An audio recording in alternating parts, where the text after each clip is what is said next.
University Parkersburg has expansive plans for the old Ohio Valley University campus. Vienna City Council advanced plans to annex property on the old Ohio Valley University property for WVUP last night. Annexing the property will allow Vienna to lend its resources to WVUP's plans to develop the property and transform it into their new Innovation and Technology Center. WVUP President Tori Jackson says that they've intended to have a road built through the annexed property to better connect the campus to the rest of Vienna.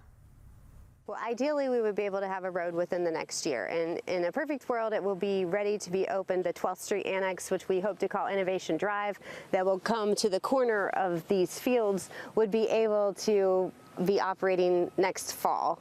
And that would be great because by allowing all of it to be in the city of Vienna, it allows us to use all of their resources a little bit more. Other parts of the ultimate vision for the former OVU campus include possibly being a site for a new Vienna elementary school and becoming a home